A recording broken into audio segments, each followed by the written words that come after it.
Siamo nuovamente in diretta con il telegiornale di Treviso. Dopo la pista per i cani levrieri lungo il Piave a Macerata si prospetta una strada e gli ambientalisti si mobilitano per avviare una petizione per impedire l'intervento.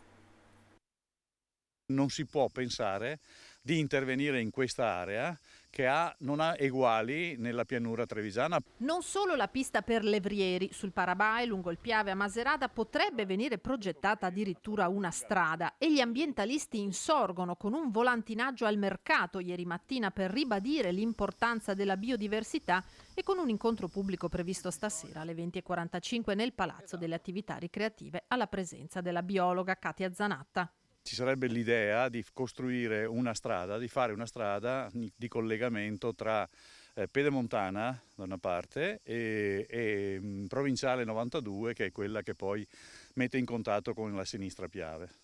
Passando in questo Magredo, che è una zona di pregio ambientale e su cui noi vorremmo veramente fare una campagna insieme ai cittadini. Stiamo cercando di ascoltare queste voci di corridoio che sentiamo e prevenire qualunque azione, perché dopo l'esperienza della pista dei levrieri ci rendiamo conto che poi quello che sembra impossibile alle persone normali diventa possibile per alcune amministrazioni e siamo pronti a ogni tipo di azione, a partire da una raccolta firme, proprio perché sia valorizzato e protetto questo luogo. E proprio come attori di un paesaggio che è un paesaggio antico e che va comunque tutelato. Presentata oggi a Roma la donazione al FAI da parte della famiglia Brion del memoriale realizzato dall'architetto Carlo Scarpa a San Vito di Altivole. Sarà il FAI a gestire e valorizzare il memoriale Brion, il monumentale complesso funerario di San Vito di Altivole, che ora la famiglia Brion ha donato al Fondo per l'Ambiente Italiano. Era il 1969 quando la famiglia di imprenditori nota per il marchio Brion Vega, azienda di punta nella produzione di apparecchi elettronici di design del secondo dopoguerra, commissionò all'architetto veneziano Carlo Scarpa il memoriale per Giuseppe Brion. Ne nacque un'opera che rappresenta un unicum nella storia dell'architettura. Carlo Scarpa va ad Altivole e decide di non realizzare una cappella funeraria, ma di realizzare qualcosa di molto più grande, di molto più difficile, di molto più unico. Decide di realizzare un pezzo di aldilà. Nessuno di noi è mai stato nell'aldilà e nessuno ne è mai tornato. Non sappiamo come sia l'aldilà, ma Carlo Scarpa se lo immagina e ce lo propone. È un insieme di spazi, di vuoti, di pieni, di forme geometriche, di acqua, di cemento, di oro, di cipressi, di silenzio, di paesaggio, che mischiati insieme, uniti insieme, ci danno una visione della realtà completamente diversa. Il FAI ora curerà la manutenzione, gestione e valorizzazione del monumento, che aprirà al pubblico da venerdì 8 luglio dalle 8 alle 19.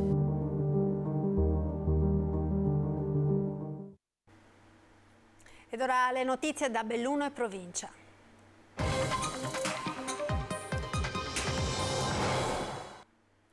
Quella di oggi è stata la giornata del dolore e dell'orgoglio ad Agordo, dove oltre 5.000 persone hanno detto addio a Leonardo Del Vecchio. L'agordino ed il bellunese si sono fermati. Sarà sempre qui con voi, ha detto la moglie Nicoletta. Oggi mi sento intanto di ringraziarvi per essere qui in tanti e dirvi che Leonardo, che è il vostro presidente, il vostro amico, il vostro padre per i figli, vorrebbe che io dicessi che lui sarà sempre qui con voi. È la prima a prendere la parola nel giorno dell'addio Nicoletta Del Vecchio, è lei a ritrarre l'uomo, il marito, l'imprenditore e a farlo davanti a una folla di oltre 5.000 persone. Fuori e dentro il Pala Luxottica ci sono il dolore, il contegno, l'orgoglio e la gratitudine. Grazie infatti è la parola più ricorrente, la si legge anche sugli striscioni. Quella di Luxottica e dell'Agordino è una grande famiglia che si stringe a quella più piccola, quella biologica e viceversa. Il legame è profondo, come testimoniato emozionato anche dalle parole dei figli. Durante la mia ultima visita in ospedale, lui era molto nervoso, ma quando stavo per andare mi ha chiesto dove andavo. Io gli ho detto che andavo ad Agordo per vedere la fabbrica. Non l'ha mai chiamata stabilimento, l'ha sempre chiamata la sua fabbrica, che a causa del Covid non avevo visto da tempo. Nel sentire questo il suo viso si è illuminato e con un sorriso bellissimo mi ha detto: la fabbrica è così bella adesso. Accanto ai familiari e collaboratori di una vita, ai dipendenti, agli amministratori del territorio, anche tanti imprenditori, da Luciano e Alessandro Benetton a Paolo Berlusconi e l'ex amministratore delegato Andrea Guerra. Com'è possibile che un seme simile a un granello di senape, il più piccolo di tutti i semi, seminato in un campo, una volta cresciuto e più grande delle altre piante, si è chiesto durante l'omelia il vescovo di Belluno Feltre Renato Marangoni. È questa anche la parabola dell'occhiale.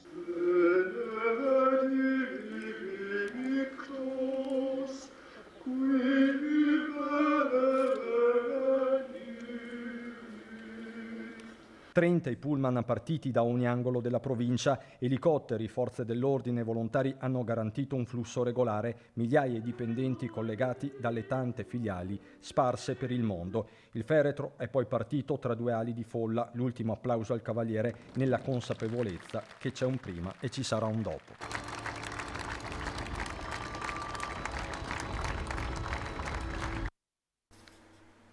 Ma oggi si è parlato anche del futuro di Luxottica ad Agordo ed in Veneto. Le parole più importanti sono arrivate dal collaboratore principale di Del Vecchio, Luigi Francavilla. Resteremo altri 300 anni, ha detto. Tanti gli imprenditori presenti, anche Luciano e Alessandro Benetton. Ho sempre detto, per iscritto, che non resteremo qua per altri 3 secoli. Per il resto non lo so. Perché qui si sanno fare gli occhiali. Prima Claudio diceva... Non so fare anche gli altri, ma sanno fare anche gli altri gli occhiali. Non siamo gli unici. Forse noi li facciamo meglio, siamo più bravi, ma spero che gli altri diventino bravi anche loro. Qual è il valore aggiunto di Luxottica ad Agordo? La sincerità, la semplicità, la trasparenza. È tra gli ultimi ad andarsene dal Pala Luxottica Luigi Francavilla, amico fraterno e spalla di Leonardo Del Vecchio per una vita. A 85 anni è ancora lui la guida fidata degli stabilimenti veneti. Le sue parole hanno un peso specifico e allontanano le nubi di cambi di governance e di rotta dopo la fusione tra Luxottica e il gruppo francese Silor. Abbiamo assunto quest'anno 500 persone. 500 persone? Sì. Solo qua o vedo... Nell'azienda... Agordo, Sedico, quella roba. Rassicurazioni che arrivano in un giorno di profonda tristezza. Del Vecchio non era solo l'imprenditore che ha garantito benessere, ma una figura di riferimento per tutti, lavoratori e colleghi imprenditori. A ricordarlo, oltre all'ex amministratore delegato Andrea Guerra e a Paolo Berlusconi, Luciano Benetton. Per questa zona è stato tutto e anche il futuro continuerà con lui, un innovatore per il secondogenito Alessandro. È quello che... dicevamo adesso in macchina venendo qui con mio padre, ha sempre impressionato la voglia delle nuove sfide anche in terreni che magari non conosceva, e quindi insomma un grande testimonial del nostro territorio e del nostro paese, di cui tutti devono essere orgogliosi. Ma ci sono anche gli imprenditori dell'Agordino. Nicola Del Din ha una fabbrica dell'occhiale poco distante, a Taibon. Un'emozione incredibile, ancora adesso un po' di emozione particolare, una giornata particolare, anche perché alla fine, se la nostra azienda esiste, se mia mamma ha iniziato, se Blackfin esiste, se le cose vanno così bene, se abbiamo così tanti collaboratori che credono in noi, alla fine è comunque sempre grazie al Cavaliere Del Vecchio. Innovatore non solo nel prodotto ma anche nella visione sociale dell'impresa. Nell'occhialeria lavorano tantissime donne e devo dire che è stato visionario anche in questo. Dare lavoro alle donne vuol dire creare una società migliore e più indipendente. Dopodiché è stato grande in tutti i pezzi della sua vita. Io dico dalla nascita fino ad oggi. Anche oggi lui si è donato a questa comunità e quindi è comunque emozionante. Io sono commossa. Presenti in massa anche gli amministratori del territorio a rappresentare il governo, il ministro D'Incà, che ricorda l'ultimo incontro quando Leonardo Del Vecchio decise pochi mesi fa di procedere al salvataggio di un altro simbolo industriale bellunese, la ceramica dolomite. Io sono voluto andare a trovarlo per proporgli questa possibilità e abbiamo parlato delle persone che lavoravano all'interno, le stesse persone che hanno contribuito, diciamo, nel corso del tempo a realizzare quello che è il sogno della Lussottica, e lui ha creduto fermamente in questa prospettiva, analizzando chiaramente i dati, e ha dato un importantissimo contributo senza il quale chiaramente non si poteva partire. Anche lì una volta è stato fondamentale il suo apporto. Guardate, dobbiamo veramente tanto a questa persona. L'ultimo gesto d'amore per il territorio è stato il salvataggio, accanto ad altri capitani d'industria, della ceramica dolomite di Borgo Valbelluna. Leonardo Del Vecchio, del resto, non era solo occhialeria, la sua vita lo dimostra, anche quella privata. Dalle parole soprattutto dei figli e della moglie è apparso quel tratto umano di una persona di un valore straordinario che ci ha commosso, che ci ha emozionato e che ha lasciato, penso, un grande segno. Quindi una giornata che, pur nella tristezza e nel dolore, porteremo un po' tutti nei nostri cuori, perché abbiamo perso, e siamo consapevoli, una persona di cui ne nascono uno ogni 100 anni, perché la sua forza, la sua determinazione, la sua umanità penso che siano uniche. Presenti tutti i sindaci del territorio, la regione con l'assessore Giampaolo Bottacin, ma soprattutto loro, i lavoratori Luxottica, oggi rimasti orfani di una guida, ma orgogliosi di averla conosciuta. Una persona umile, forse anche più di qualche operaio. Sicuramente il grazie di Agordo, io l'ho già salutato ieri, pur vivendo a Padova e pur non avendolo conosciuto. E chiudiamo quest'ampia pagina dedicata all'ultimo saluto a Leonardo Del Vecchio. Parliamo ora di cultura ed arte con la splendida mostra allestita a Palazzo Fulcis a Belluno, dedicata ad Augusto Mürer.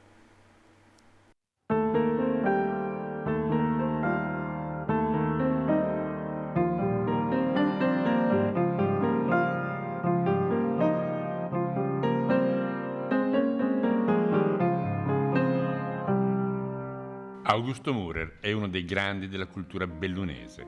La sua storia, le sue opere, il suo impegno ne hanno reso l'immagine indelebile. La mostra alle origini della scultura di Palazzo Fulcis lo ricorda in maniera emozionante.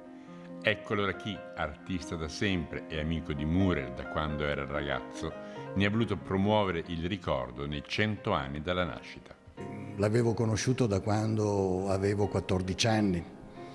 Io ero un frequentatore per lontani parenti della Valle del Biois e tramite Tono Zancanaro, che mi ha fatto andare nella bottega di Mürer, è cominciata una lunghissima consuetudine che dopo ha coinvolto Zanzotto, Rigoni Stern, e ce la siamo raccontata per una vita intera finché se n'è andato.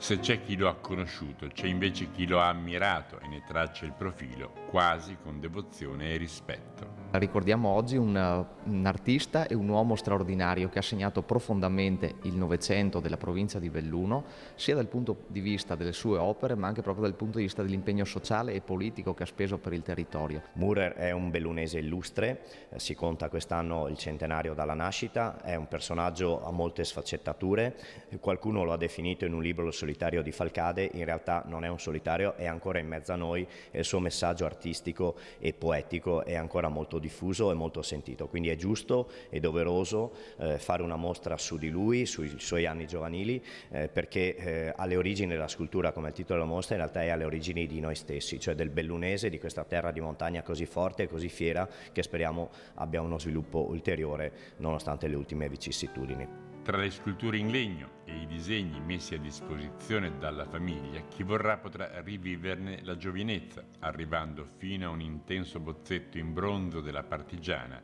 che molti invece avranno ammirato baciata dall'acqua di Venezia, dove si trova collocata.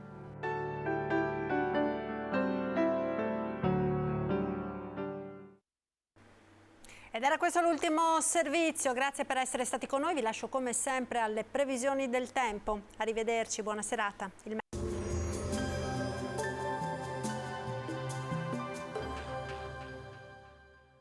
Da oltre 40 anni Bacifrutta c'è per te. La qualità e il risparmio Bacifrutta c'è per te. Selezioniamo il prodotto, Bacifrutta c'è per te. Benvenuti al Meteo. L'alta pressione africana ci accompagnerà anche in questo inizio di luglio, dove il tempo si manterrà buono e il clima alquanto afoso. Vediamo il dettaglio. Sul Veneto la grafica di venerdì evidenzia un ampio soleggiamento, sarà per lo più asciutto. Cielo in prevalenza poco nuvoloso, locali addensamenti sparsi nel corso del pomeriggio in montagna, associati, specie sulle Dolomiti, alla probabilità di qualche pioggia anche a carattere di rovescio o temporale. Temperature minime tra 17 e 24 gradi, massime comprese invece tra i 30 e i 34 gradi all'incirca.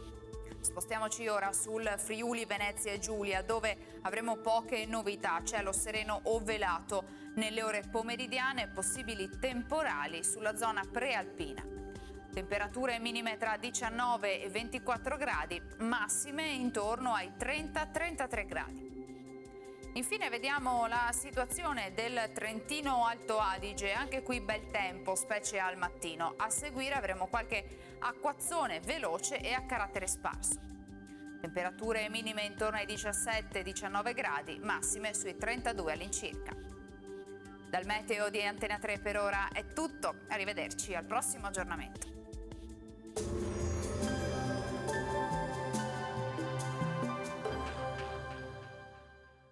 Da oltre 40 anni Bacifrutta c'è per te. La qualità e il risparmio Bacifrutta c'è per te. Selezioniamo il prodotto, Bacifrutta c'è per te.